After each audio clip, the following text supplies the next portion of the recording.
My name is Glenn Jones. It is my great privilege to be the Dean of the Ontario Institute for Studies in Education of the University of Toronto. I'm deeply honored to welcome each and all of you to this very special and important gathering. It's always a privilege to host the Jackson Lecture, which is named after the founding leader of OISE, the first director, Dr. Robert Jackson. But this year's event, I think, carries a very special and timely opportunity to learn about the ongoing realities of settler colonialism, and in particular, the ways Indigenous children and families have been marked by this violence. The Truth and Reconciliation Commission clearly notes that residential schools were one of a succession of colonial systems designed to further Indigenous dispossession. And this dispossession continues more recently in areas of education, in legal, health, and social service systems. At this critical juncture, it is my strong belief that Canadian educational institutions, including OISE, I should say perhaps especially OISE, need to come to grips with our own history, as well as our ongoing practices, which too often entrench anti-Indigenous biases. Simply put, I believe that we must be truthful about being part of the historical problem, and we must disrupt and transform these practices to be ethical leaders in the field of education, locally, nationally, and globally. OISE is regularly regarded as one of the world's leading graduate schools of education. Fine, good, but misplaced pride must not get in the way of the notion that a long-term commitment to advancing Indigenous rights through education is critical to achieving justice for Indigenous peoples. It is because of our reputation that we have a special obligation to commit to the truth, which includes learning from our remarkable Indigenous faculty, students, and staff, and community partners at OISE in order to continue guiding our processes in reconciliation. With humility and sobering sense of the gravity of this work, we are honored to host this conversation this evening. It is my hope that as we consider the structural and systemic challenges to the well-being of Indigenous children and families, we will also gain a deeper sense of our own mutual responsibility for what needs to be done and what role each of us in our institutions must play going forward. We are pleased to host the most prominent Indigenous children's rights advocate in Canada, Cindy Blackstock, along with an award-winning CBC journalist, Connie Walker. In order to introduce our guests, I'm pleased to welcome to the podium two of my colleagues, two of the many within OISE who continue to guide my own personal and challenging journey. First, I'm pleased to introduce Dr. Jeffrey Anthus, who is a community psychologist and joined our faculty at OISE earlier this year in the role of Assistant Professor of Indigenous Mental Health. Dr. Anthus' scholarship is focused on community and youth-led approaches to mental health promotion, violence and suicide prevention, and Indigenous education. In addition to his work here at the university, he consults with various governments on Indigenous rights implementation. Jeffrey is Cree and a member of Fisher River Cree Nation in Manitoba. Joining Jeffrey as coordinator or co-moderator is Lindsay Dupre. Lindsay joined our team earlier this year in the position of Indigenous Education Liaison. This position was created following OISE's own TRC task force to bring extra expertise and capacity necessary to guide our reconciliation processes. Lindsay holds a Master's of Social Work from the University of Toronto, and outside of her work here, has done extensive work in Indigenous youth mobilizing. Lindsay is Métis with family roots along the Red and Assiniboine rivers. Lindsay and Jeffrey, over to you, and my deepest thanks for your leadership.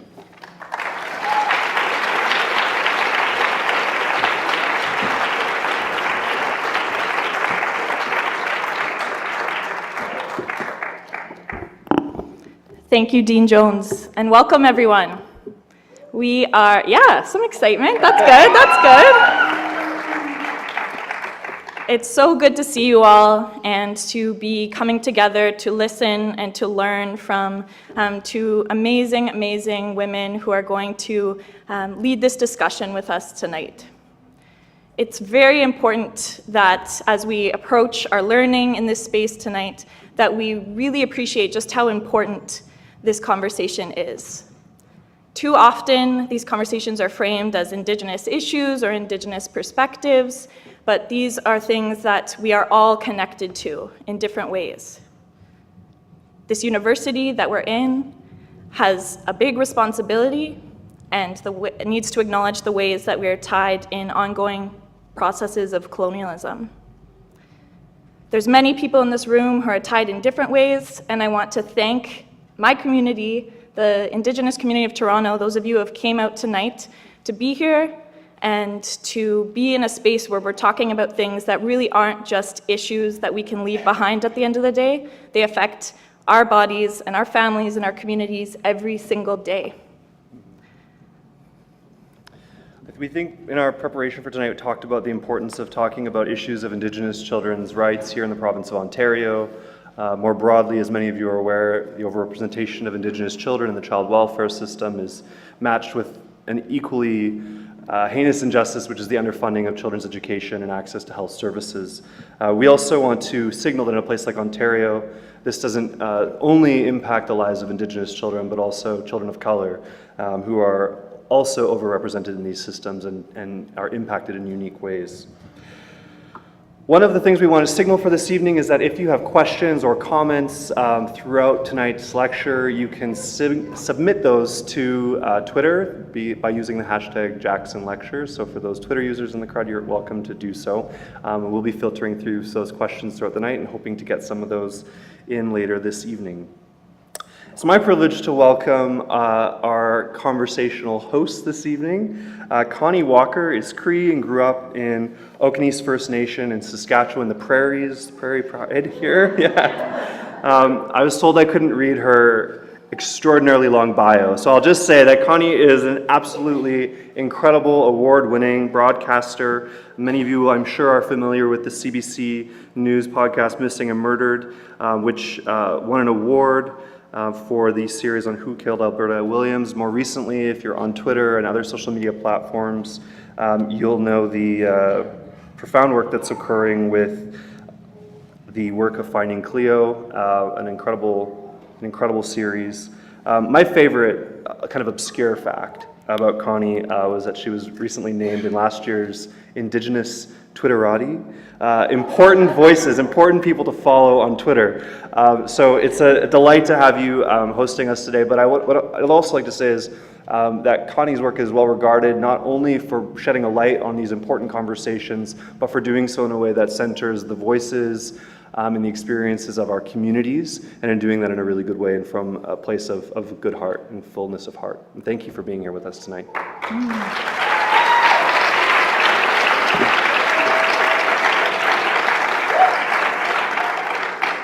And it is my pleasure and big challenge to introduce Dr. Cindy Blackstock. Dr. Blackstock also told me beforehand, try and keep it simple, don't talk for too long, don't talk about awards, all these things. But as someone who has looked to you for a long time as a role model and an inspiration, particularly in social work, I want to make sure that people know, Google Dr. Blackstock. There are lots of awards that you can read about and honorary degrees that it's not something to be minimized. Your work and your time and your gifts that have gone into all of those are very much acknowledged and appreciated. So Dr. Cindy Blackstock is a member of the Gitxsan First Nation with 25 years of social work experience in child protection and Indigenous children's rights. Along with various faculty appointments throughout Canada, Dr. Blackstock is the Executive Director of the First Nations Child and Family Caring Society of Canada.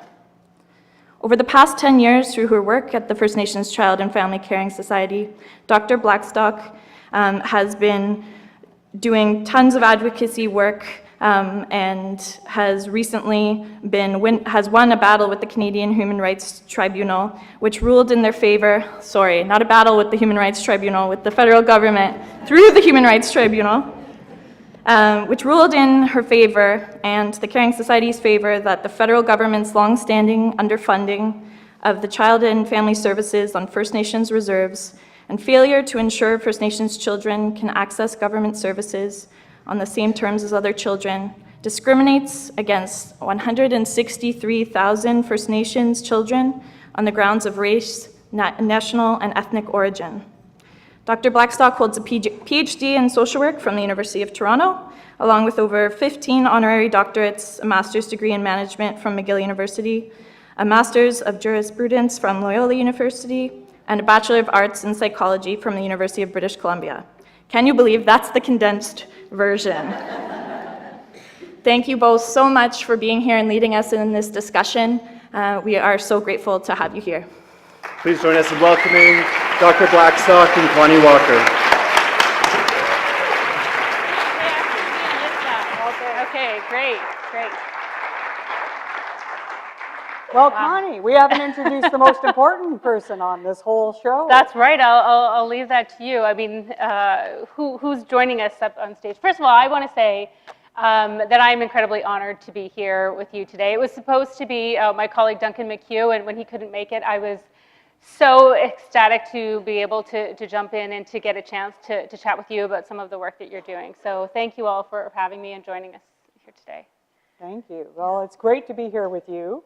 And, you know, I know that I'm in for a heavy interview because she just finished doing CBC The Current. And I think she did a fantastic job, That's nice. right? Thank you. Absolutely fantastic. Thank you. So I'm going to judge the audience's IQ right off the bat. Who knows who this is? Hey! All right, that's good to So know. this is Spirit Bear. He is a teddy bear that was gifted to me by the Carrier Second Need Child and Family Service Agency back in 2007. I actually went to them. I was hoping they'd give me some good legal advice. And they went over, and Mary T.G., the director of the agency, left the room, went rustling around, and came back with this teddy bear. And I guess he was just what I needed. Not really what I wanted, but what I needed. And then I kind of fell in love with him. And normally I give things like this away to children, but I really liked him. So I decided to put him to work, and he has witnessed all the hearings of the Canadian Human Rights Tribunal, and he has witnessed firsthand the struggle that First Nations children have to get equity, and how First Nations and other children have joined together in this country to end racial discrimination against kids. So he's pretty special. He's been dressed up by community members in some of the best regalia. You know, I think we look pretty plain compared to the bear, right? So that's Spirit Bear. He's got a book and a movie coming out. He's your constant companion, it seems. Well, you know, if I see you on Twitter, Spirit Bear is always there. Why is it important for you to, because you're often talking to auditoriums filled with adults, right? Why is it important to bring Spirit Bear? Because I think that I really believe what Reg Crochue, the elder from the Blackfoot Nation, said. He said in their tradition, babies are taught everything they need to know from the ancestors. And babbling is the language of the ancestors. And it's your role as an adult is not to teach babies to talk. It's to learn and remember how to babble. Mm-hmm. Because children are experts in love and fairness. And no matter what job you hold, no matter what volunteer position you have, our number one job on the planet as adults is to look after kids. That's our number one job, and I want people to always remember that. So I bring Spirit Bear with me wherever I go, and he's actually going to take over the Caring Society. I think he already has. So he's also my succession plan. He makes a good pillow every once in a while, too, I have to say. I remember the first time hearing you talk about the role of adults being to take care of kids. And it was at a press conference that was held right after the decision came down from the Human Rights Tribunal. And I think that for a lot of people, certainly in our newsroom, I was at the CBC and the Broadcast Center, that was maybe their first introduction to you and the work that you did. And I want to talk about how we got there, but first I wanted to talk about where you began. Okay. Yeah, so I know that you grew up in British Columbia, but how did your early life and early experiences impact the work that you're doing today? Well, I'm the middle kid. So the one who sat in the middle of the, you remember the bench cars? Everybody does. I see people turning green because we all got really sick in the back of the car. And I would be sitting between my brother and sister, who I love dearly. My older brother, Michael, my younger sister, Sheila. And we grew up really in the middle of nowhere, like towns without any names. I call my childhood unincorporated because my father was with the Forest Service. When we went to the reserve, I remember the first time at the reserve, Connie, I thought we had hit the jackpot, right? There were other people there, right? You know, it's like, wow, there are more than 5 of us. And you know, I still remember the candy counter being about that high, right? And seeing all my favorite things. Every early picture of me features cake. And I think every contemporary picture of me features cake too. My first job was, I had my first job at 4 years old. What was it? I was a pine cone picker. So I would go out into the bush with a gunny sack, and I would collect pine cones. And so I would get a bag, and then they were used for reforestation. And I remember so clearly the first time I got my little check for my pine cone picking. And I had the Sears catalog, which I loved, right? Yeah. I didn't have enough money to buy the Easy Bake Oven I really wanted, so I had to get the crazy carpet. But I still remember it came in the mail. It was like something had descended from heaven. But I also remember the racism. As a child, do you remember it? I didn't know what it was called back then. I just knew that the world expected a lot less from me and kids like me. How did you learn that? Because people would tell you they're going to grow up to be nothing but a drunk Indian. You'd be called a squaw in the schools. People would say you'd never amount to anything. All the people in the important positions weren't us. And I remember the civil rights movement on TV as a very young kid. We had black and white on CBC in those days, and I remember seeing the Ku Klux Klan. I didn't know that's who they were. I was just watching on TV, and I remember these people that were dressed up like ghosts. I thought they were ghosts. That was my go-to costume as a kid, right? For Halloween, right? Mom sheets. Usually not the ones she wanted me to cut up, but they were still the mom sheets.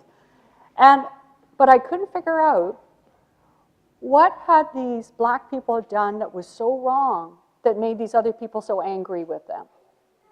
And I would go, when we would go to town or I'd run into other people, I'd say, well, what is it that they did that made the people who are ghosts so mad? Because that's what you think as a kid. Mm-hmm. And they told me, well, they didn't do anything wrong. But these were the same people that said we'd grow up to be nothing but drunk Indians. Mm-hmm. That planted something in me that I could never escape from. Because there was no way this kid was growing up to be a drunk Indian. I knew that from a very early age. I had no clue what I was going to do, but one of my distant family members came, and I still remember, again, about this high on the table. I remember the glass was higher than me, and he talked about a place where you can go to school and learn anything you want. That was the first time I'd ever heard the word university, and it was UBC. So I was sitting there thinking how many bags of pine cones I had to collect. And from that moment on, I knew I was going to go there. I was going to do something. I didn't know what else I was going to do, but this whole capturing of racism just influenced everything about me, because I saw my friends and my community members and others, and they were good people. They were smart people. They were hardworking people, but they were being judged as if they weren't worth it. And that was wrong to me, and I wanted to do something about it. I didn't know what that would be. You recognized it right from an early age. I think a lot of kids do, you know?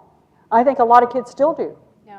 And that's one of the reasons that I try to fight so hard to get equity now, is those kids on the First Nations reserves who are getting underfunded across every service, they're not saying, gee, Ottawa is underfunding us because the federal government funds public services on reserve. What they know is life's a lot harder for them. And they're on the internet and YouTube and all the rest of it, and they see life is a lot easier for other kids. So what do? They internalize it. And they start to think, I'm not smart enough. I'm not good enough. And that's the tragedy of racial discrimination by the government. That's where it's most painful. That's what we got to stop.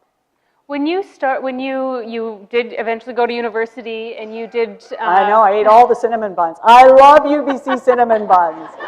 What is it? They don't need to give me any award, they just need to send me a pack of 12 of those things. I love them. I would just scrape together, you know? Because, I mean, that's another myth, right? We get the free load in education. Yeah. I got 4 degrees, I got 0 money from Canada, right? Yeah. So, you know, I worked 4 jobs and did everything else to make my way through.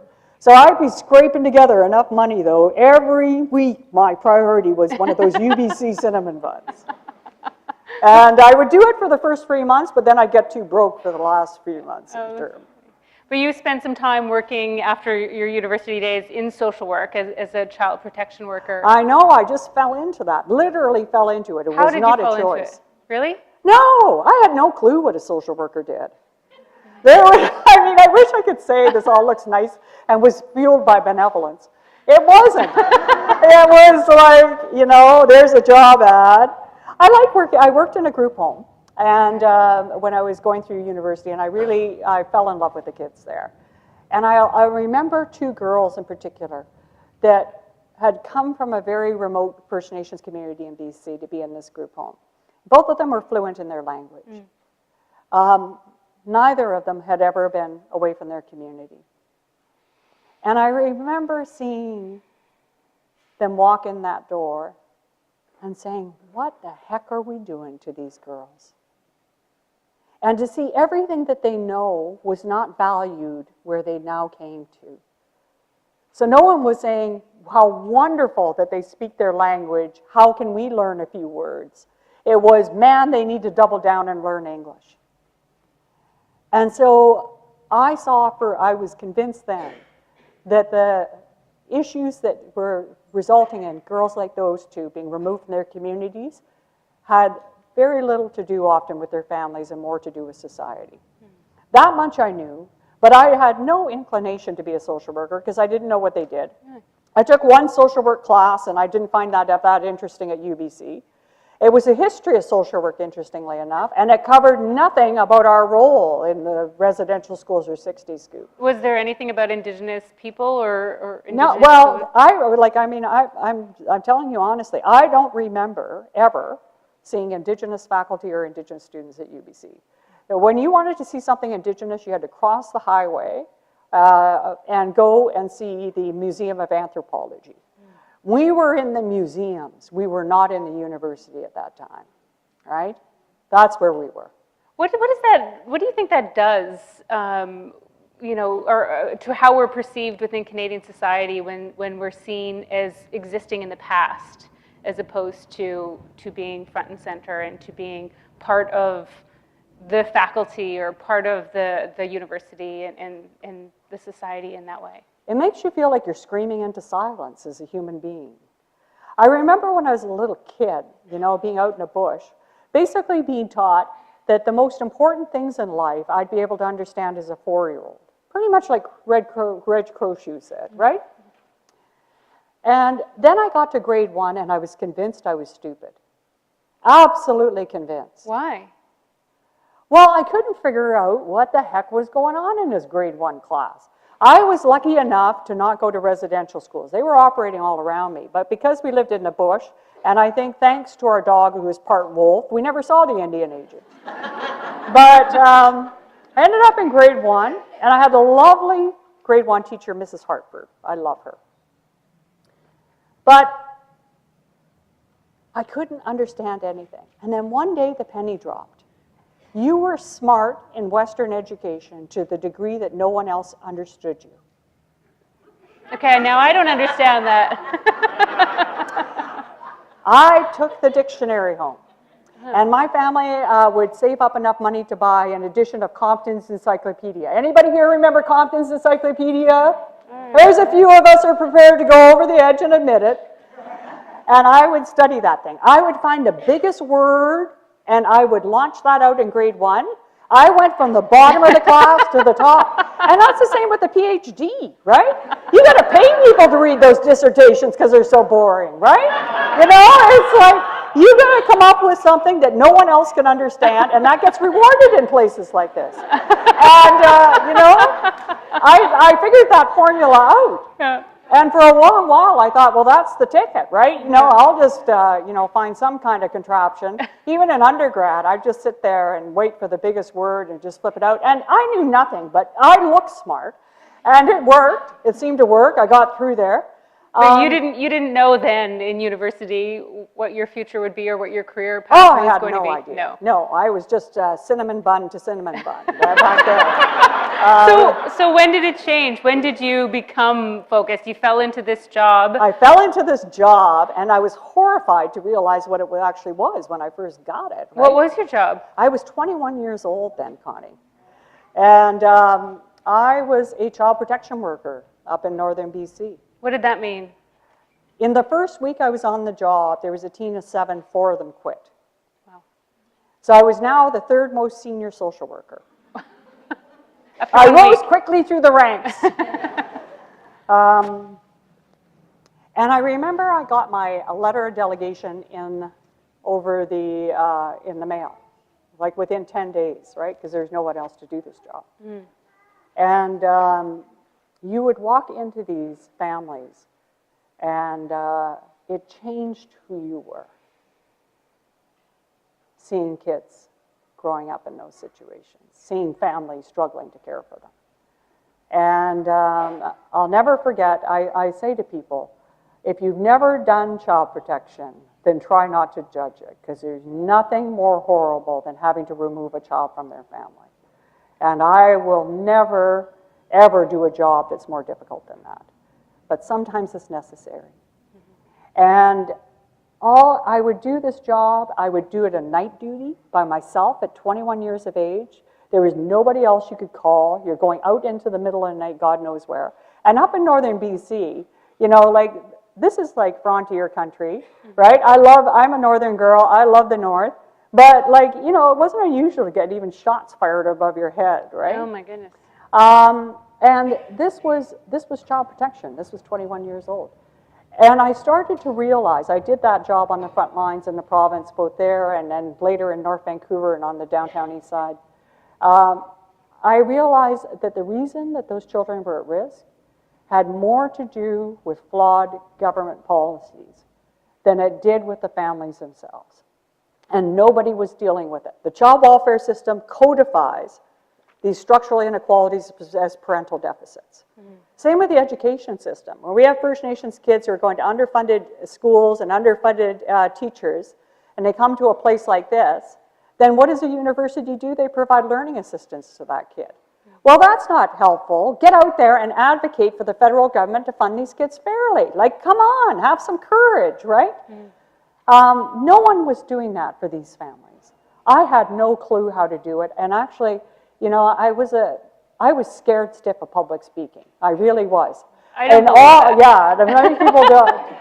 I was always a talker, don't get me wrong, but not public speaking. That's how I chose my courses in undergrad.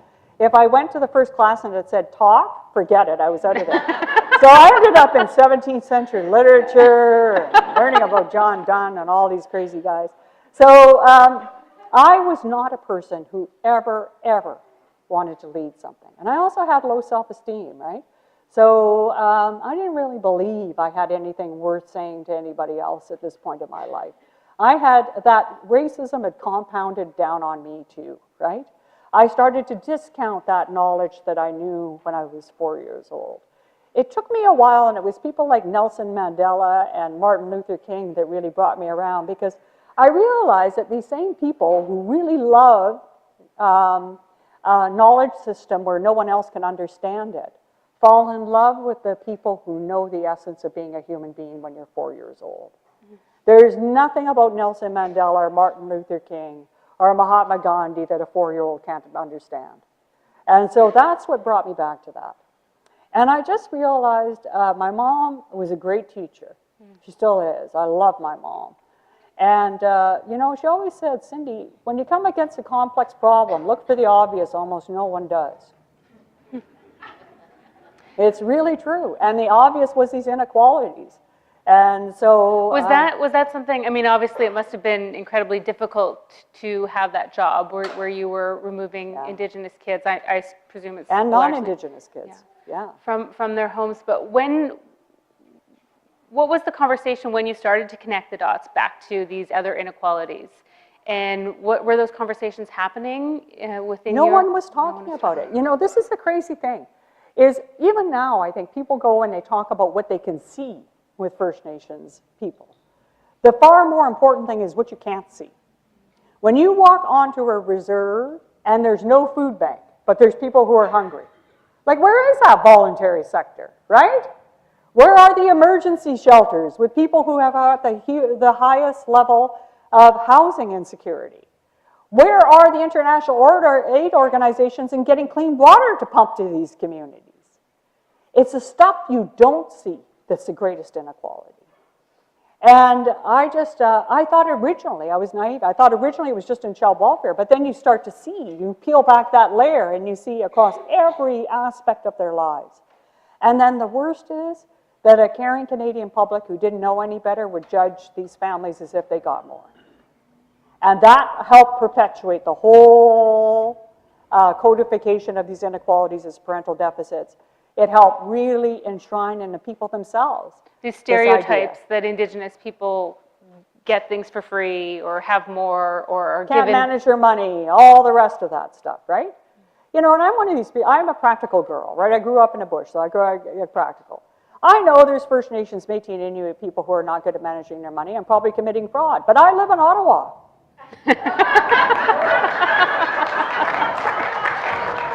You've seen this before. I've seen it before and across a whole range of cultures. And I teach at McGill for Montreal, and I think we all remember, I think it was 3 mayors in 1 year. Thankfully, they're starting to clean things up, but you know, it's that kind of stuff. That's what structural racism is, right? And the worst thing about structural racism is that it makes people feel hopeless. It makes people feel like they are not worth it. It makes people feel like things are never going to change. And hopelessness is the fuel of injustice. And that's one of the reasons why I won't use the word healing. I don't like that word at all. Why? Because to me, I think about all of those children who are in residential school. And especially when, you know, like I think about the things they didn't have, like a teddy bear or a hug or someone to say they loved them or who knew their favorite color and cooked the foods that they liked. And I think about those little kids going to sleep and trying to remember that word that their dad told them or their mom told them over and over again. And even though they knew if they said it, they'd get hit. I will never in my lifetime make multi-generational trauma more powerful than the multi-generational strength and the legacy that those kids, thank God, left to all of us. And it is not something to recover from, it's something to celebrate. And to me, healing means recovery from sickness. We're not recovering from sickness. We are building on strength, and that's where we need to go. That's where the hope is. That's amazing. That's incredible. I wanted to find out about how you got to the point where you were in 2007 when you filed the complaint against the federal government alleging that they were discriminating against First Nations kids. So I was working at the Squamish Nation, right? So I worked in North Vancouver. Anyone here from North Vancouver? Know Vancouver well, yeah? Squamish Nation is right there in North Vancouver, right? And I had the pleasure of working with these band social workers as a fully delegated child protection worker for many years. And I'd hear them talk about the underfunding. And even I'm embarrassed to admit it, thought they were over-exaggerating. Until I literally crossed the street to work at that agency as a child protection worker. I was stunned. Like my first day at the office, we drove in, and it's under high-powered electrical wires, so that when it rained, it sparked. And it rains a little bit in Vancouver, right? It rains just once in a while, right? And they had no money for a file room. They had to use a shed with a padlock for the child and care files. The only reason we had computers is because the nation themselves bought them for them. And I would try to do the most basic things for kids. And I'd be told about this Directive 20-1 that doesn't allow that. The federal funding doesn't allow that. I was absolutely dumbfounded. I'd get on the phone with the feds, right? I'd say, I have a child here. For example, there's a little boy, I'll never forget him. He was cerebral palsy and needed a standing frame. It was held together with duct tape. Off reserve, all I had to do is get the occupational therapist to write up what he needed, and I'd send it in, buy it. On reserve, so I get on the phone with Health Canada. And I hear it takes them a while, they're rustling through God knows what, and then they get back on the phone with me and they say, well, he already had a piece of medical equipment a few years ago, so he's not up at his time, so it'll have to be another 2 years. I said, are you kidding me?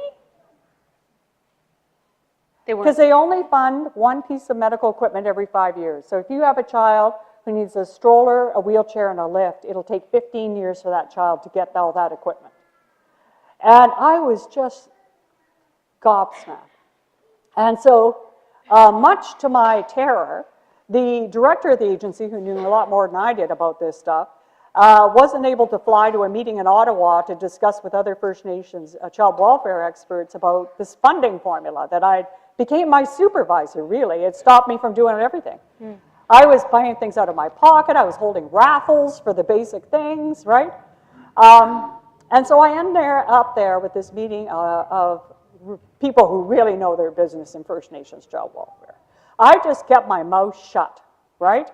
And learned from these people. And that's when we did the first national policy review with Canada. We found that they were funding at about 80 cents on the dollar compared to what non-Indigenous kids get. Those basic things like helping families weren't there.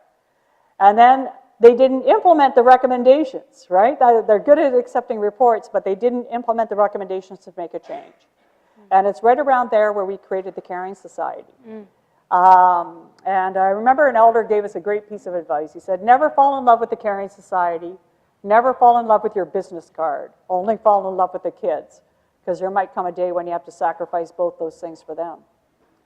And when they didn't implement the recommendations of the second report, we knew what we had to do. So, and you did have to, I mean, the Caring Society was in jeopardy, right? The year that you launched the complaint against the federal government, weren't they one of your major funders? They were one of our major funders. And I remember even some people in our own community were saying, you're crazy. You're going to do this, and you're going to die. This organization's going to go south because they're going to cut you, and that'll be the end of it. And then there will be no one to speak up for First Nations kids. And I said, I remember telling these people, you're probably right. And I didn't have a clue how to litigate against Canada. Like this was, you know, like the old idea that you have your ducks in a line, that's completely not my case, right? It was like, this is the right thing to do, we're going to do it. Did you imagine it would end up taking as long to get a decision?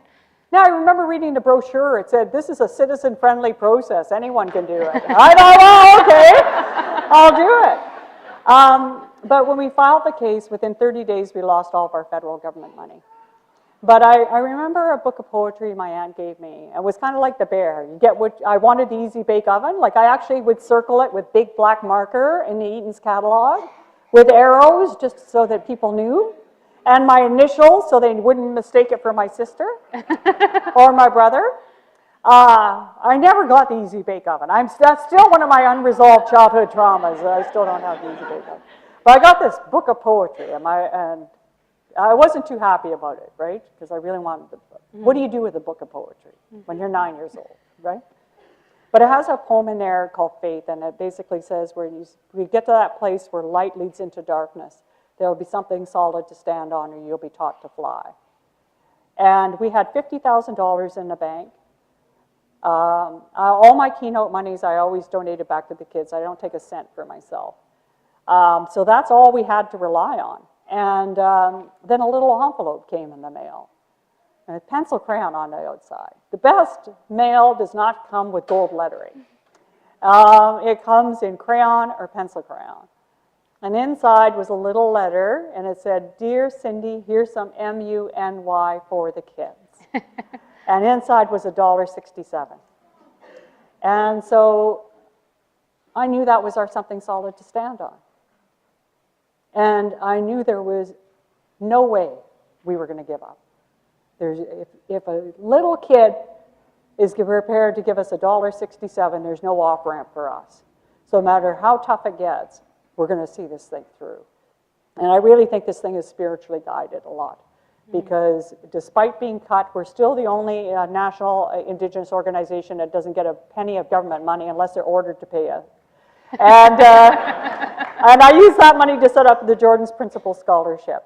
I just really feel that we have to, as Indigenous people, declare ourselves free. And that's what that $1.67 meant.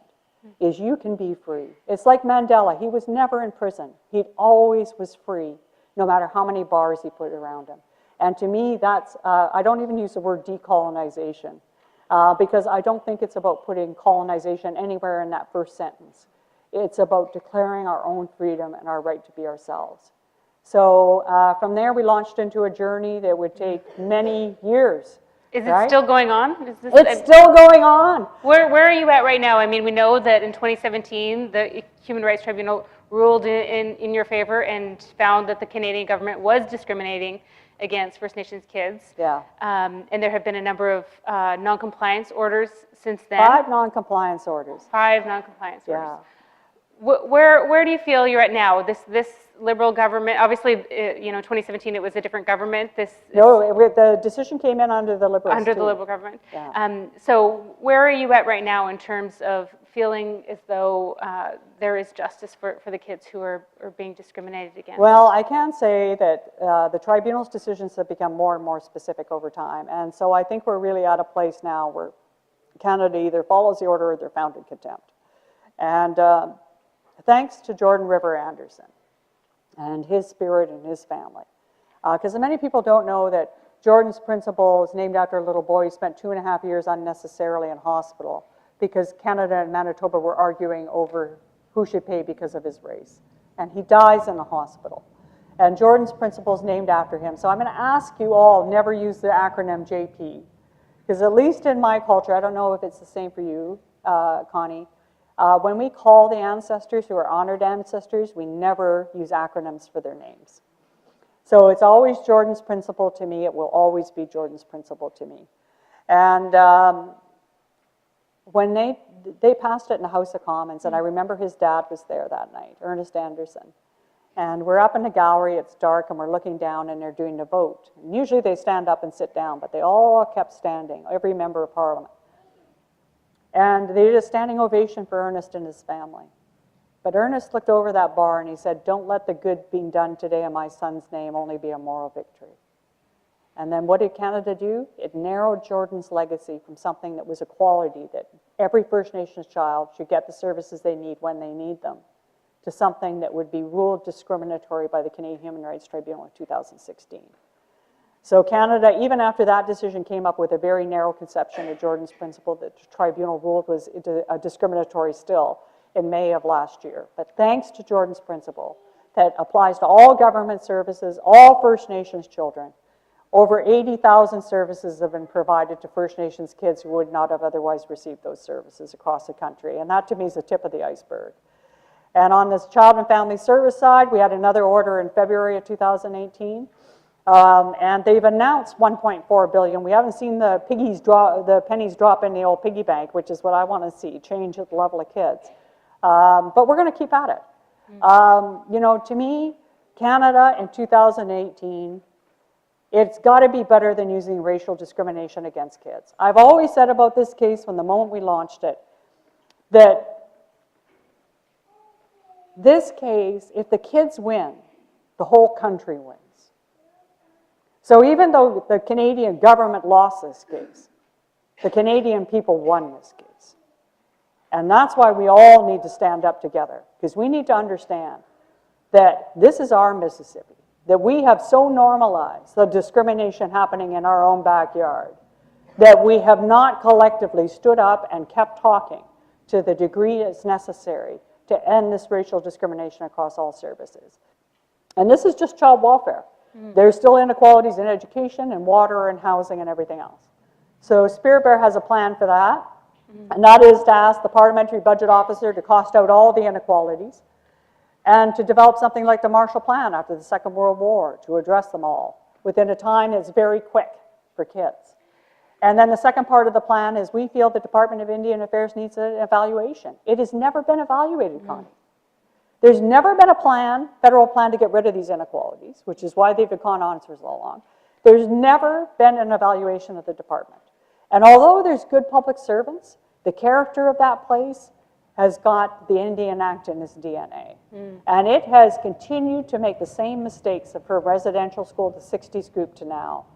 It has, when the decision came down, I asked a federal bureaucrat, I said, What did you learn from that decision? Before we get the let's move on speech, let's talk about what you learned. How did that change the way that you think in the department, your policies and your practices? What did they say? That's a good question. And according to Michael Wernick yesterday, it's not a good question, because he's rejecting the same thing that I asked, that the Auditor General asked, right?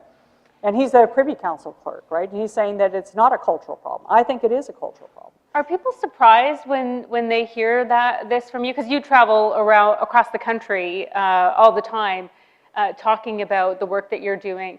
Are people surprised when they hear you talk about how this Liberal government, who has said that Indigenous, the relationship they have with Indigenous people is the most important relationship, and that they've made these commitments? Are they surprised to hear that you're still saying that it's not enough? You know, I wish they were more surprised. I think the Canadian public still has normalized this a lot, right?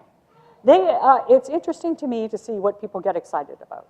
There are more people excited about the marijuana law than about ending racial discrimination against children because of race in this country. We have to reset our own priorities. We have to recalibrate what we actually think is important.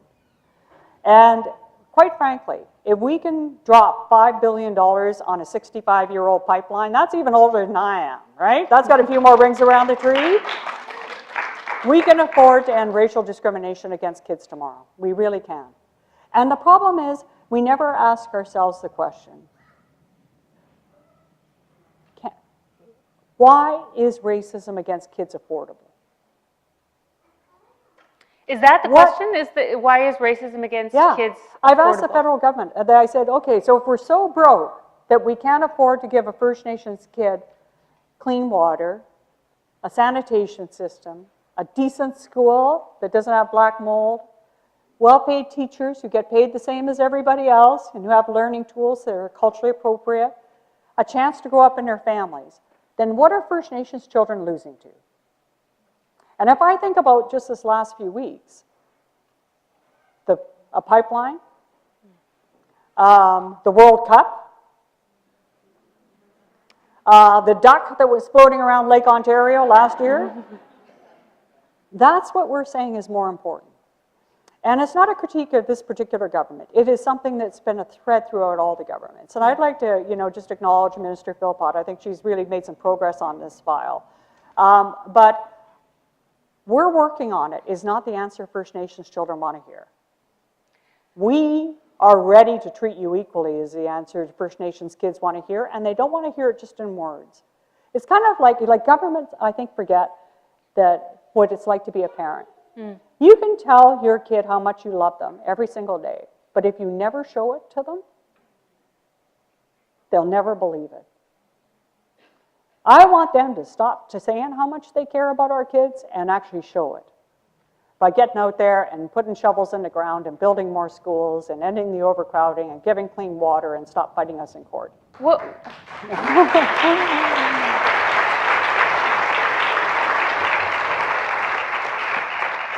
how have you seen that inequality impact the children that you've met in the course of your work? I know that at that press conference after the decision, you talked about a spreadsheet that you had compiled. Yeah, I was a witness in a case, and I had to enter in a lot of the documents written by the government. And I would actually fall asleep with the binders on my bed, all right? Because I was hoping that if that's the last thing I saw, it would go into my memory. That I'm getting older now, right? So I have to have every safeguard. I wake up with these binders. I think it's like a nightmare in some ways. But, and I thought I was ready to get on the stand. And then they put a document in front of me, and it literally took my breath away. I'd seen it before, but somehow having to say it out loud was horrifying for me.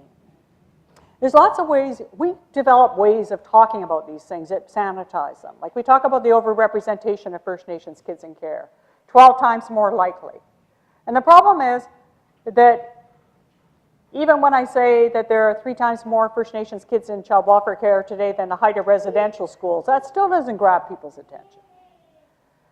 We found ways of kind of making this okay for ourselves, that we can hear this in the newsline and then move on. But this document didn't let me do that.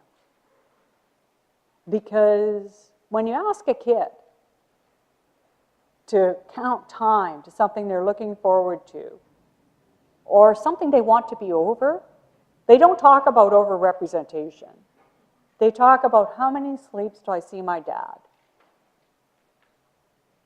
And this counted up the number of sleeps that First Nations children, on reserve only, had spent in foster care away from their families between 1989 and 2012.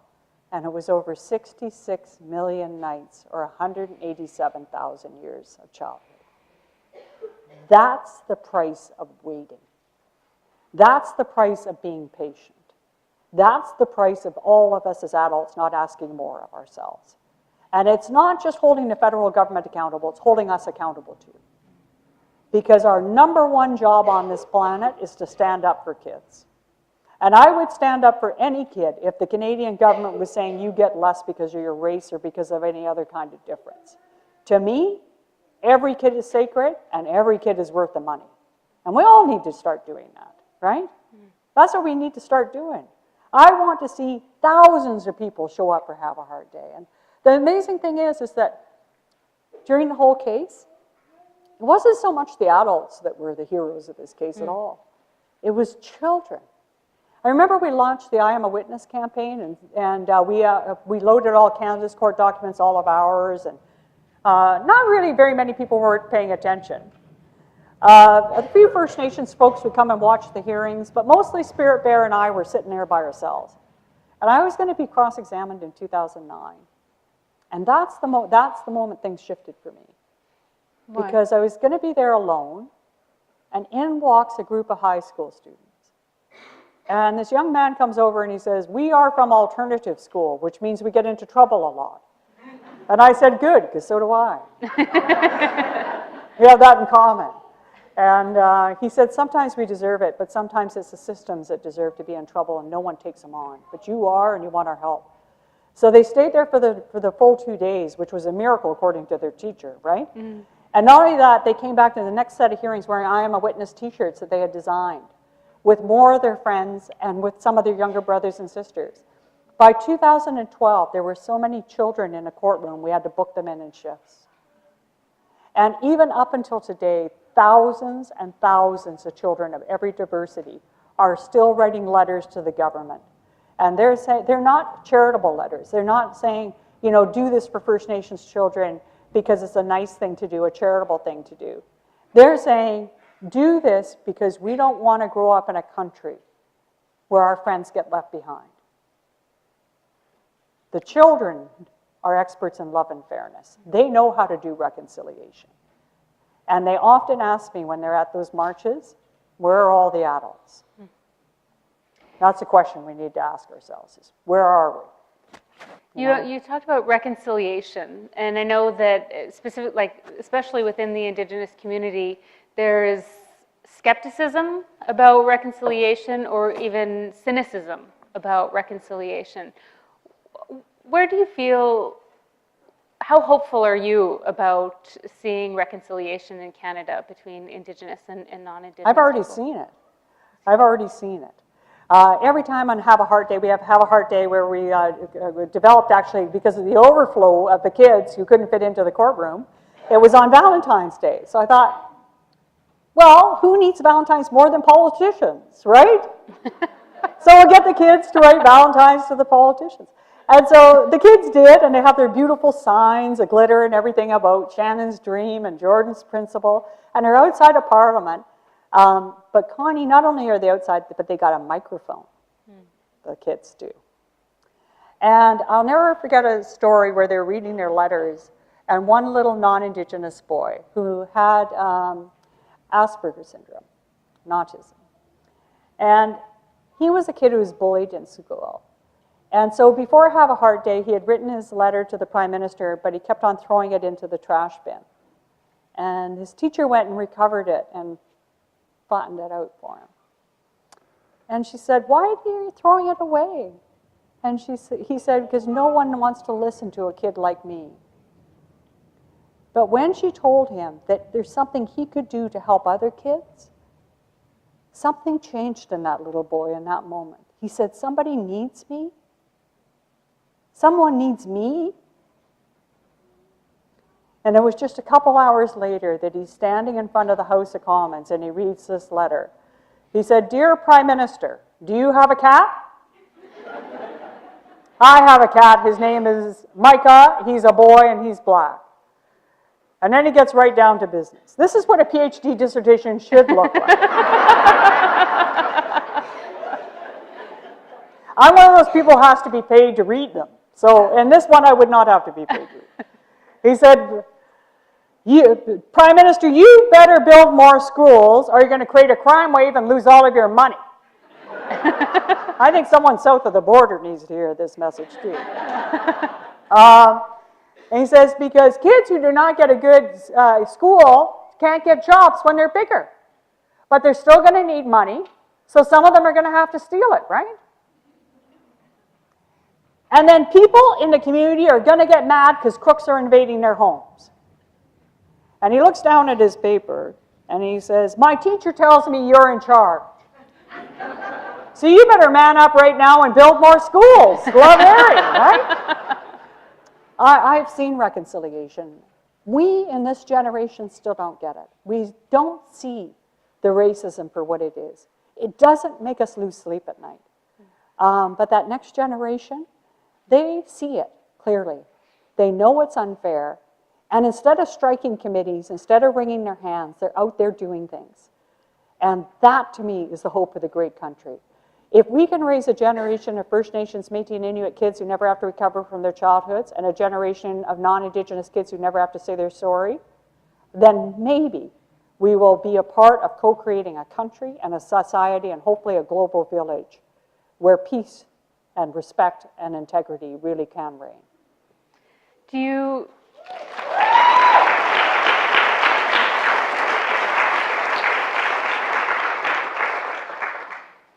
get frustrated or feel you get frustrated?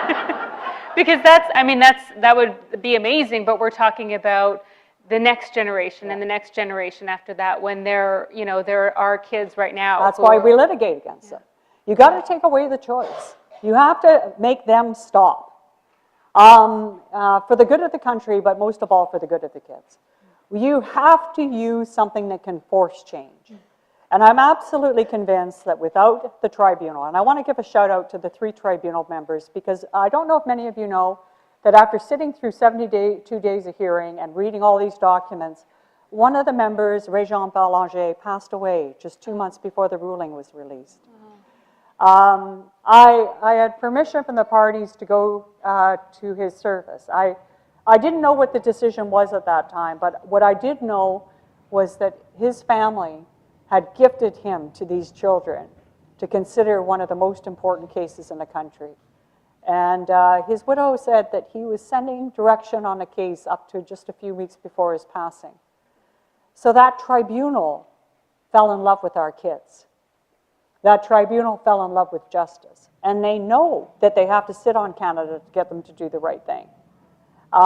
So I don't know. I don't know how much longer I have on this planet, but I'm prepared. I know there's no off-ramp. And I'm going to keep at it. The bear is pretty young. He's still 11.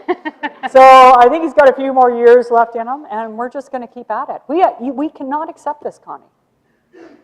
And what I want to see is more adults who feel the same way I do. I know they're out there. We just need more of them. So we're sitting in a packed auditorium. Yeah. There are more people watching online, presumably. And, in my job, it's really been just this dramatic shift, I'd say, in the last 5 years, just in terms of the amount of coverage, but also the kind of coverage we're seeing from Indigenous communities across the country. Have you noticed that? And where do you think that comes from? Why have things shifted so much in the last few years in terms of this kind of awareness? Would you have had this kind of an audience even a few years ago listening to... Oh, I had bigger audiences than this because I would do keynotes. They needed somebody who did a good public speak, and I will not do workshops. So the people all have to show up at the very beginning. Yeah. They're forced to show up. And it's rude to walk out, especially on an Indigenous speaker, right? So I knew I had them all captured. You got to use every angle you possibly get. But voluntarily, would have they shown up? I doubt it. I think it would have been very much like Spirit Bear and I sitting in that tribunal room. I think it's a great testament to the TRC and the stories of the survivors. I give them the credit for that.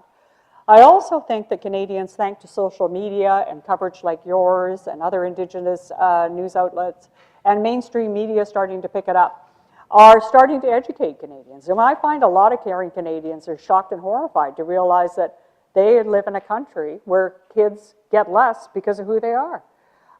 They just don't know what to do about it, which is where I come in. So we have 7 free ways to make a difference at the Caring Society in under 2 minutes. And it's pretty much like doing what those kids are. Talk to your MP. Say that this is a country where every kid matters. And that incremental equality is a toxic potion that we need to reject. Equality for kids needs to come in a leap, not in a shuffle. And that we are better than this as a country. And you keep on telling them that until, even if you think no one's listening, because one day someone will. That's what we all need to do. It's like March for Our Lives, but it's March for the children and March for the country. Because when we finally bury the chains of racial discrimination against First Nations kids in this country, we go a lot further in realizing the actual objects and values that the country holds dear the most. We cannot do it with the shackles of racism towards little kids. We are not who we say we are. The Canadians hold themselves up to a standard that you don't feel we're actually living up to in terms of the racial equality of Indigenous kids. Yeah, I mean, these are little kids. That's what I tell people. You know, people get freaked out about racism that happens between people. We hear about the news stories on that, and it's horrible. But imagine, like one of the non-Aboriginal kids told me, discrimination is when the government doesn't think you're worth the money. So imagine if you weren't worth the money, or your kids weren't worth the money. And the rest of society is judging you as if you're not worth the money. In fact, you're not grateful for all the good we're doing for you. You should be more patient with those of us who are trying to help you. Would you be satisfied? Should any of us be satisfied if any child is getting even 1 penny, 1 nickel less because of their race? We're better than that as a country. You know, some of my relatives fought in the Second World War. They didn't fight for this. They left us a legacy to be better than that. And that's what I want to see. That's my dream. I dream of seeing a generation of First Nations kids who dream in their own languages, not in English and French. I dream of a generation of kids who grow up with their families. The people who know how to give them a hug, know their favorite food, tell them the stories of when they were young. I want a generation of kids who know they're worth the money. I want a generation of kids who grows up in a Canadian society where they say, you know, it's super cool that you're First Nations. After all, we wouldn't even have the name Canada if it wasn't for you. And I want a generation of First Nations kids who's never alone again. And I want a generation of non-Aboriginal kids who grow up to be just as proud about their cultures and their societies and in their families too. But they know how to be a good friend. How do we get there? We know that there is this huge overrepresentation of Indigenous kids in care. 90% of the kids in Manitoba, for example, 3 times as many kids than during the height of residential. We know how to do better. I mean, I was just at the Murdered Missing Indigenous Women's Inquiry today testifying, and I want to just honor all the families and the women there. They've been very courageous going through that process. I went through a bunch of reports dating back 111 years where Canada's known about the inequalities and how to address them. The major reasons that First Nations kids go into care is poor housing. How can we fix that? Give people proper housing. Poverty. Maybe give kids a good education so they can get a proper job when they're bigger. Do you think that would be a good idea, one way out of poverty? Multi-generational trauma from residential schools. And the 60 scoop. Giving people the supports they need to be able to recover as a community. And we got to stop these god-darn inequalities across every aspect of First Nations kids' lives. It's almost like when they're born, someone puts a backpack on them and puts a big brick. You don't get to get that clean glass of water. Then another big brick. You don't get to go to early childhood programs. Then another big brick. You don't get to go to a proper school, and you don't get the services for your family. And then you have the Canadian publics and media sometimes too, saying, why aren't these kids doing any better? It must be the chief putting too much money in their pocket. It's nonsense. We got to grow up as adults and get with the program, right? And send a few more letters, and you know, Justin Trudeau's on Twitter, right? Twitter, Instagram, all kinds of things. And to realize, like, people say, well, you're political. And I don't think the Conservative Party like me very much either. But I say, look, I am non-partisan as you can possibly get. I swing vote all the time personally. I'm not interested in political parties. My enemy is not even the government. My enemy is racial discrimination being used against kids. And every single political party should be against that too. And if they're not, they shouldn't be in office.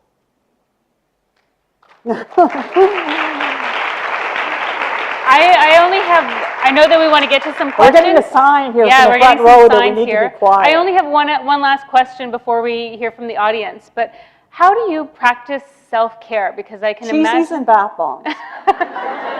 You're being serious. I'm serious. Yes. Yeah. I'm serious. Yeah. And I have never given power to the boundaries, to the barriers. I have always felt it wasn't if we're going to get somewhere, it's we're going to get somewhere. And I give thanks to the ancestors for that. I don't know how I know that, but I just do. And I don't know if I'll be successful. I don't know if I'll see that generation.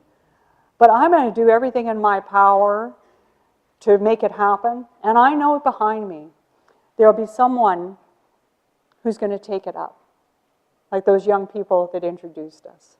They're not going to let this drop. And those non-Indigenous kids like Harry, who are sending they're not going to let it drop. This country, whether we have to pull it tooth and nail, is finally going to do the right thing. And that's going to be a great day. And I'll either see it from here or up there. But if they don't, I will be haunting them. All right, thank you very much. I know how to be a pain in the butt. Thank you. Yes, I wanted to ask you about your mosquito advocacy. Mosquito advocacy approach.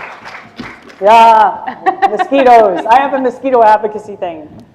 That's because I was bit by so many mosquitoes when I was a young kid. I can relate to that. Yeah, you can too? I'm from Saskatchewan, so yeah, it's like winter and then mosquitoes. I know, but we have no contest to them. Oh, we're getting friends. Yeah, it's great. Oh, Good. Hello again. Hello. Nice to see you. Just as a reminder, we're going to be having a reception after the Q&A, so even if you don't get your question answered in this context, we will hopefully continue the conversation beyond the Q&A. And just as a reminder, for those of you who wish to submit a question, I'm going to have my handy-dandy iPhone out, and remember to use the hashtag Jackson Lecture. We do have a series of questions that we solicited from the community, from a number of well, we actually have a number of honorable guests in the room, namely Indigenous youth, Indigenous faculty and staff in our community today that have helped us form a few questions that we'll start with. Are they going to be harder than Connie's? Because she did a great job, I think, eh?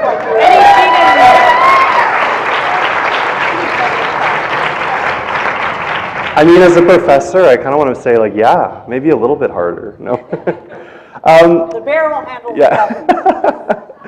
You know, we wish to acknowledge that we are on the territory of the Haudenosaunee and Anishinaabe peoples, and that Toronto has been the home of many Indigenous peoples throughout generations.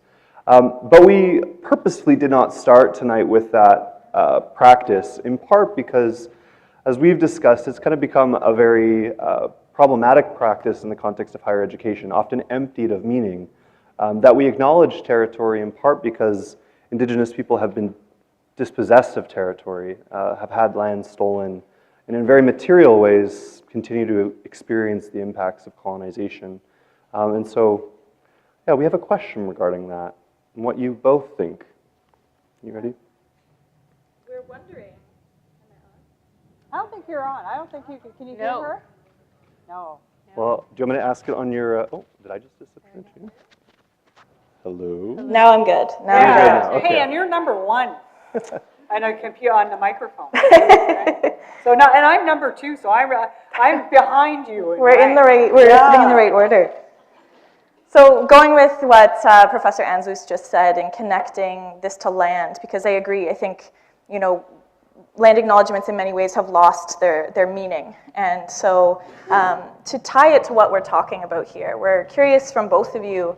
How does your work and more broadly the advancement of Indigenous rights, especially for children, for women, for Two-Spirit people, how does this connect to our relationship to land as Indigenous peoples and to our sovereignty?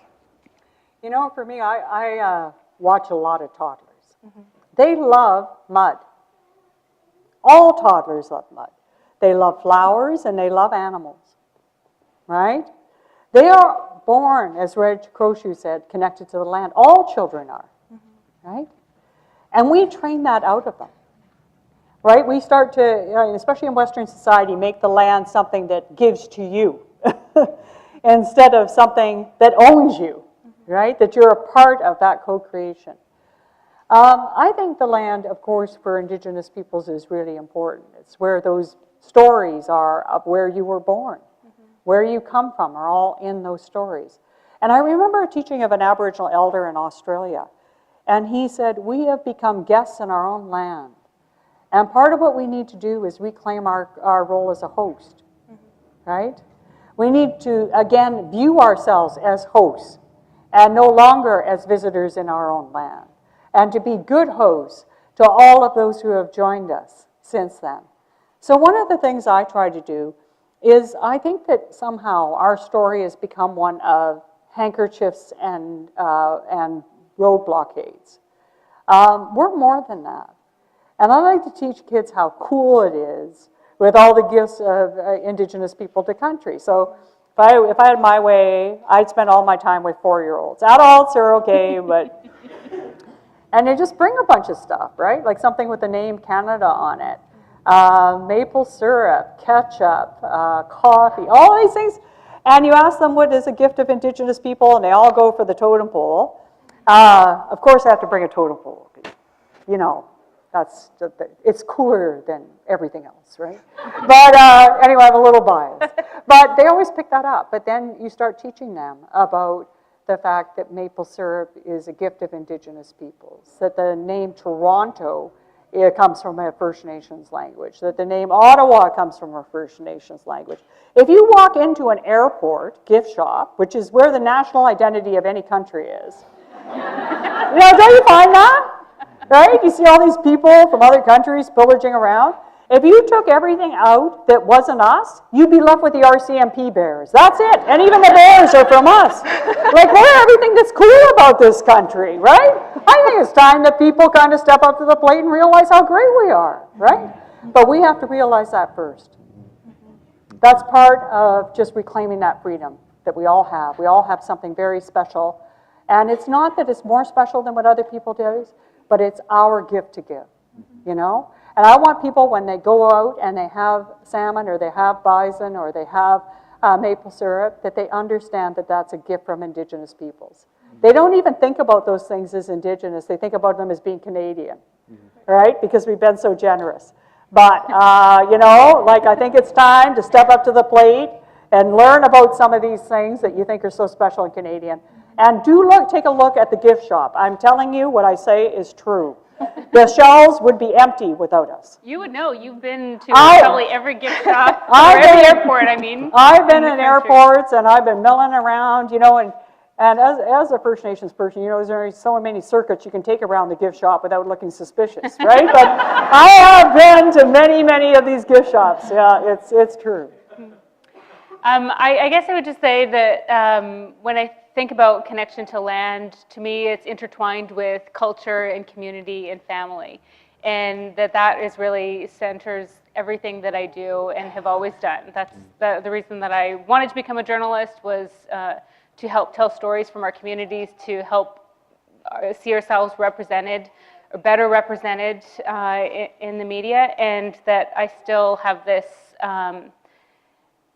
this connection to my family and community that is so strong, and that when I'm doing stories about missing and murdered Indigenous women, or child welfare, or the 60s scoop, or about the celebration of culture in our communities, those are stories that I'm so intimately connected to. It's not, I can't disconnect myself from these issues, because I grew up on a reserve. All of my family still lives, most of my family still lives there. And so these are issues that we are all still living and experiencing every day. And so it's really important for me to be doing this work and to be representing my community and helping people. My goal, I think, as a journalist, is to help people who were not taught in schools, who are just starting to learn and hear these stories about what the true reality is for Indigenous people in Canada today, and to connect the dots back to our shared history that they may not have learned. And that is, telling the truth about these issues, like child welfare or missing and murdered Indigenous women and girls, but it's also showing this celebration of family and connection and community and culture and laughter and strength and resilience. And that's what really motivates me to do the work that I'm doing. Thank you. Thanks for asking. Yeah, as I'm thinking about it, what comes up in these conversations is thinking generations ahead. We hear that a lot, and in fighting for Indigenous children's rights. Well, this is a future we're trying to vision together and protect, but thinking about the role of the land in that, and if we don't have the land for our children to live on and learn on and protect as well, then what are we really doing? So they're connected and intertwined. I saw a survey where they allowed 5-year-olds to describe what a better world would be. It's not us as adults who need to fight for the land. We need to support children to fight for the land, because on that list, even bugs would have been cared for. Yeah, it's powerful. What do you think? Do you want to do yours or my other one first? What do you think would make more sense? Sure. Why don't you continue? Let's see. Okay. Yeah, ask your second one. So shifting gears a little bit, but obviously all connected, we're living in a time of increasing political polarity. And this polarity has resulted in fragmentation globally across Canada and even within our communities. And so thinking about this division, both socially, but also in how we're understanding pathways to change, I'm curious, both of your thoughts on how is this going to impact us moving forward in doing this rights work, and how we can understand the risks and the possibilities in the current political climate. The only antidote to darkness is love and light. So the answer to that question is not in what we say, it's how much love are we prepared to flood the world with. That's what the kids have taught me. When they do their Have a Heart Day, it's not anger, it's blowing bubbles, there's glitter, there's lots of color, there's some frank talk, but they are using love to defeat the darkness. I think that we've forgotten how to love, how to show love, especially to people that we don't know. And I think that's really the antidote to people like Trump and those who wish to divide, is that we need to gather with all of our hearts, all of our love. And we need to stand up together and do exactly what the kids are. When they bring out the anger, they bring out the division, we bring out the glitter, and we bring out the hearts. I'm a huge fan of glitter, personally. I love glitter, but for different reasons. And teddy bears. It's Pride Month. Yeah. Glitter stocks are just going to go up after this talk, I think. I like glitter. Yeah, very cool shoes. Yeah. One of the things we were talking about, and it kind of connects to me with this issue of love, actually, because I feel like, there's been generations of Indigenous people, communities, families, children who have put their bodies on the front lines of social change for generations, leading up to the TRC, the apology, the recent settlement for the 60s scoop, the implementation of Jordan's Principle, the United Nations Declaration on the Rights of Indigenous People. These aren't things that just happen. They happen through generations of love, people who show that love can be fierce and who show up. We were sort of wondering, given what's happening in relationship to the lives of people like Colton Bushy or Tina Fontaine, the activism of youth around the country in reoccupying territories and whatnot, what you feel like the great next fights towards Indigenous people's rights are going to be. And the second part of that question is, what are the obligations and responsibilities for those of us in this room tonight, within the university, what our roles and obligations are, and how we are complicit in this work and implicated within it. So what are those next great fights? I'm curious. Well, I don't know if it's, obviously in my role as a journalist, it is to just help better represent and better tell and show the diversity that exists within our communities. And so I think that sometimes what happens in media is that we focus on these conflicts and on these crises, and that there's this over-representation of a certain kind of story or a certain kind of narrative that gets played. And so in my role as a journalist, it's about trying to connect the dots back to tell the context and show the bigger picture. So, I mean, you mentioned Colton Bushy, and I'm from Saskatchewan, I grew up there. But while that story was unfolding, I wasn't really involved in the coverage of it because I was working on the podcast. But the podcast that we were doing with Finding Cleo, she is actually from the same community that Colton Bushy's family is from. They're just neighboring communities. She's from the Little Pine First Nation. He's from the Poundmaker Reserve. And so, as a journalist who was, really deep into this one story about this girl who was apprehended and taken away from her family as a child and adopted into this white family in the United States, 40 years ago, and then seeing the Colton Bushy story happen, and make the headlines that it did. I saw so many connections and parallels to their stories in terms of how they intersected with this systemic or institutional racism that existed when Cleo was a girl in the 1970s and that continues to affect Indigenous kids like Colton Bushy in Saskatchewan, or not only Colton Bushy, but other Indigenous kids who grew up in Saskatchewan. And having lived that experience myself was something. So I think that for me as a journalist, it's about trying to actually provide the context, because I think that is almost the most important thing when it comes to telling stories from our communities, is to actually show how it's related back to this shared history that not a lot of people are actually aware of, even today. And for me, it's a simple thing. I think we have to claim our own humanity, and we have to demand that other people respect us as who we are. That, to me, is the essence of it. Robert E. Williams, who's a Native American scholar, says that the bones of colonization is a dichotomy, where we're the savages and they're the civilized. Until we free ourselves and declare ourselves free, not by signing agreements with Canada, but by deciding in ourselves that we have the right to be who we are and showing that and demanding that that be respected, once we reclaim our own humanity, then taking lands away from us and taking away our culture and taking away our kids and giving them less money for education, all of that becomes intolerable. And what's happening around the world is we're actually retrenching this savage and civilized dichotomy in all kinds of different ways. And what we need to do is re-embrace our humanity for ourselves and our responsibility for humanity for others. And that is not an Indigenous struggle.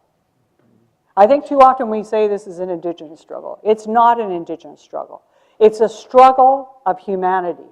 It is a struggle to be the people that we are supposed to be, which is not all alike. It's not about overcoming difference. It's about honoring difference and respecting difference and acting with dignity in the face of difference, even if we disagree with it. That's what we need to do, I think. When we become human and we demand that other people see us that way, then I think a lot of these problems will be solved.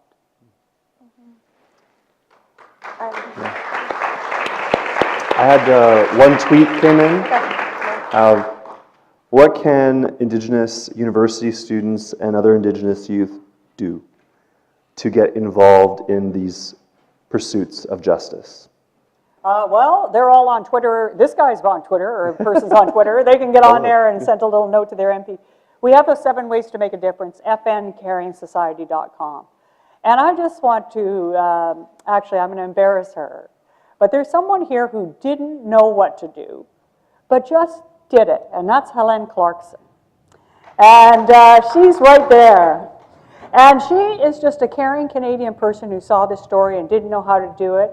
So she started a petition that was then published in the Globe and Mail of some of the people that are considered some of the leaders across sectors in Canada, and demanded that First Nations kids get a chance at their proper childhoods. And that really was a major turning point in the case. So I say the number one thing you should not do is nothing. And caring is not enough. You've got to get out there and do something that matters. Make your voice heard. And don't stop talking. Because every one of these kids is worth the effort. They're all really sacred. And if I would have stopped because I didn't know what to do, if Connie would have stopped because she didn't know what to do, if Nelson Mandela would have stopped because he didn't know what to do, this world would not be the place it is. So we all got to step across that place where light leads into darkness. And we all got to believe there's something solid to stand on, or we'll be taught to fly. And watch the kids. They know how to do it. So building off of that question and some of the comments from your earlier discussion, a thread that's coming out to me is the complexity of where the work is happening. You talked about the work that children are already doing and how they're advancing reconciliation and Indigenous rights work in different ways. I also think about the people that aren't able to be with us tonight because they're at home taking care of their families. And thanking my friends here who have brought their little one out to be here, to be part of this conversation. So I'm curious to know from both of you, who are the unsung heroes, sounds cheesy, but who are the people that are often not recognized that are doing a lot of this work? Whether that's artists, whether that's academics, where is the change happening in different places that maybe many people aren't paying attention to?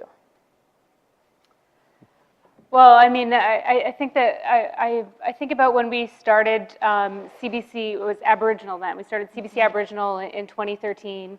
It's now called CBC Indigenous. I think that at the time at CBC, there was this feeling that we wanted to do more, but we weren't quite sure. We decided we would start small and create this digital unit, which was basically a web page where we kind of aggregated content from across the network that had some kind of Indigenous focus. But we also wanted to provide an alternative to some of that. And so we wanted to kind of highlight and showcase the people who were making a difference, the people who were maybe underrepresented in some of this mainstream media coverage. I remember one of the first stories that we did was about a little boy in Saskatchewan who wore a braid and was bullied because of it in school. And it came from a social media post that his mom had made about how it was this thing, and he was considering cutting it off. And she was feeling so terrible about that. So we put a call out on social media to ask, are any other parents going through this? And the response that we got back was amazing, like so many people. And it became actually a celebration of these boys with their braids and a celebration of what it meant to them. And so I think that, you know, there are so many people whose stories deserve to be told, whose cultures and celebrations and the way that they're honoring their culture and their families and communities, you know, deserve to have the spotlight and deserve to have that being told. And I think that it's never been easier in terms of, you know, we're so connected on social media now, we're so connected on Twitter and on Facebook. So, you know, that's definitely something that I hope that we will continue, that, you know, that it's not, you know, maybe it's probably specific people, but it really is just having our experience and our true experience, which is not only, you know, it's not one-dimensional, that we exist in a way that a lot of people don't know about. And so having those stories and giving space to those stories and amplifying those voices, I think is worthwhile. So for me, my greatest heroes are kids. They really are. Shannon Kustachin, Jordan River Anderson, many of the non-Indigenous kids who have been there all these years standing up for things. But I think some superheroes that don't get the recognition they deserve is teachers.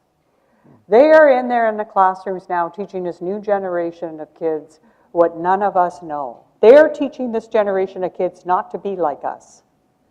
They're teaching them from the very beginning to know the history of this land and to understand it in ways at residential schools, not as something just horrible that happened, but they are asking those students to say, what did you learn from it? How did that change the way you think? How does it change the way you relate? And how will it change the way that you do in society? And then giving them the tools to do it.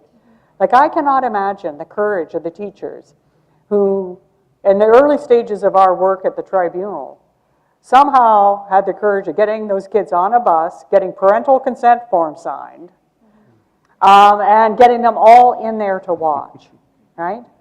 They are, the early childhood educators and the teachers are our best hope, and we need to support them as much as we can.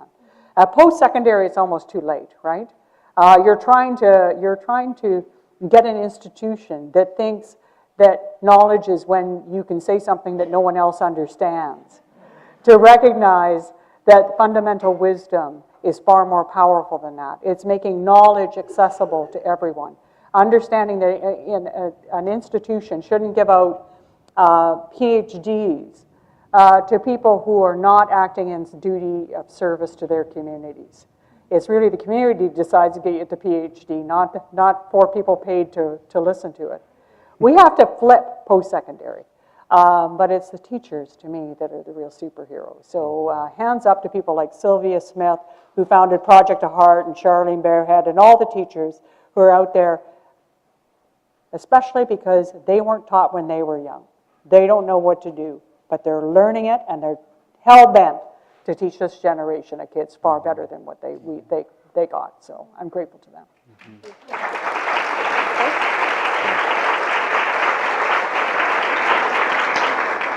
Can I answer your question, Lindsay? Yeah, Yeah, please. I want to just also give a shout out to my mother and the aunties in our communities who hold us up and who have held bundles of teaching and language in the face of tremendous acts of violence. I think, to me, I think when you started talking about teachers, I just started thinking who the greatest teachers in my life have been Indigenous women who have stood in these places and created and made manifest worlds of abundance in the absence of money or in the absence of the presence of things that are really a fundamental right to being Canadians. And I'm just, to Indigenous caregivers and parents and mothers in the room, I just want to say thank you for your labor that is often unrecognized. Mm-hmm. Yeah.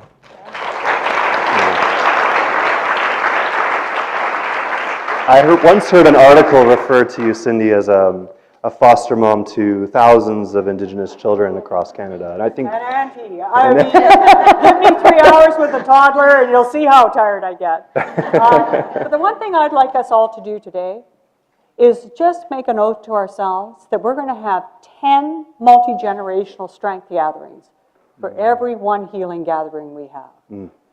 Because you cannot build a future on pain. You can only build a future on love and strength, the very strength and love that Powerful. was passed down to you. Powerful. Thank you.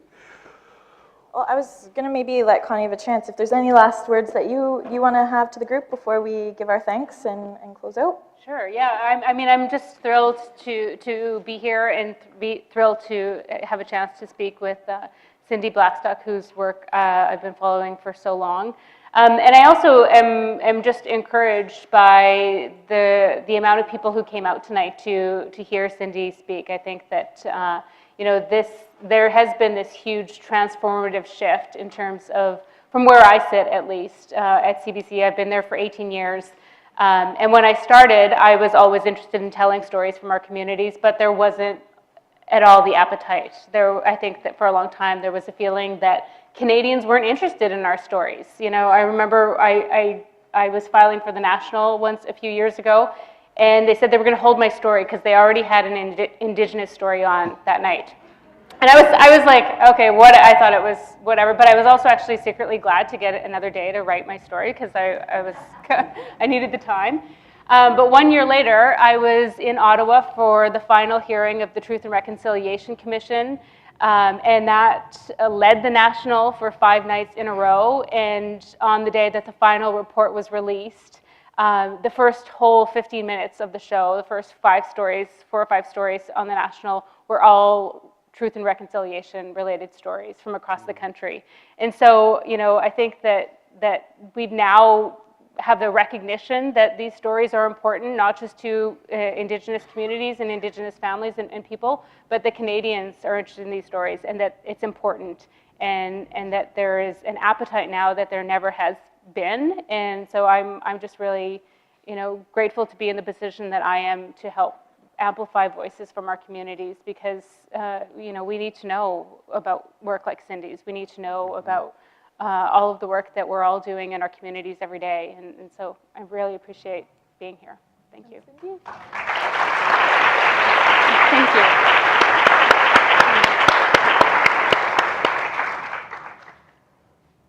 One other thing. I want you all to buy one of these, your own Spirit Bear. And I want you to look at it every morning and pledge to yourself that you're going to do everything in your power that day to show children and show young people how much you love them. And especially the children that you'll never know. The generation that you'll never see. That child in another community that you'll never meet, that'll never know to be grateful to you. I want you to do something every day to show them how much you love them. We all did that, one small thing at a time.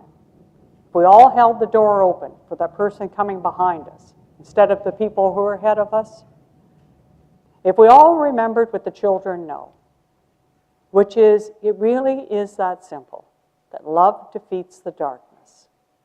And we have to love each other enough to know that we're all worth the money, that we all count, and that our humanity, each one of us, in our difference, it's only when all those candles are lit that we have the possibility of striving for what our collective ancestors' dreams were. So don't leave these kids behind. Give them a hug and keep talking. They're all worth it.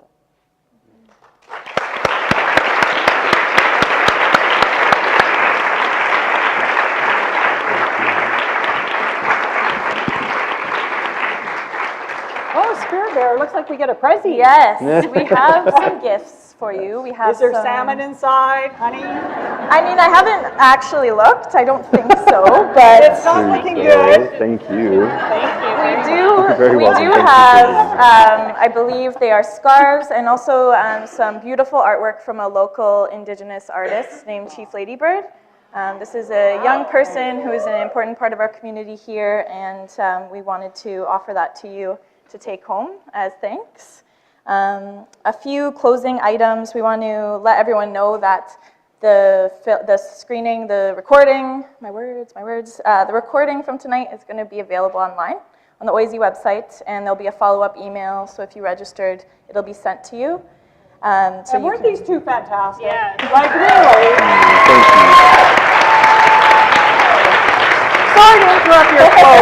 That was important. You can interrupt me anytime, anytime. I'll be quiet. No, thank you. That means so much. We also want to give thanks to a few people. Yeah. Jeff, who are we thanking tonight? Yeah, who are we thanking? Well, first wanted to thank our dean. I just also want to say thank you for your opening words. I think it's a rare experience to work as an Indigenous scholar in higher education and have a dean so openly talk about how our institutions are implicated in both some of the very struggles and problems we're talking about and make such bold commitments to justice. We want to thank you for hosting us this evening here at OISE. I also want to thank Sim Kapoor for your generous and this really wouldn't happen tonight without Sim, and your team. So thank you for hosting this event and making sure everything came smoothly together. We also want to thank Professor Charles Pascal for helping organize and convincing you to come. We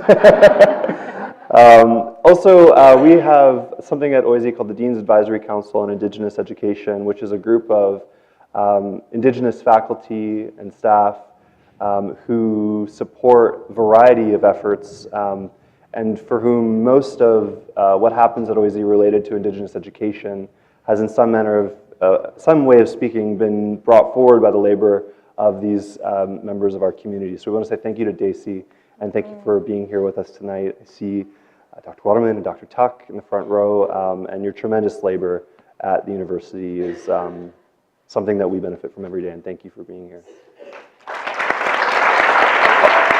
I also want to thank the OISE Indigenous Education Network. I don't know where Julie is sitting.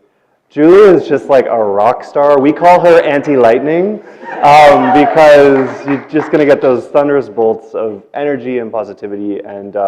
But Julie also does this tremendous work in coordinating and bringing together so many of the ways that we support Indigenous students and their families here at OISE. And thank you, Julie, and to the entire Indigenous Education Network for making this possible tonight.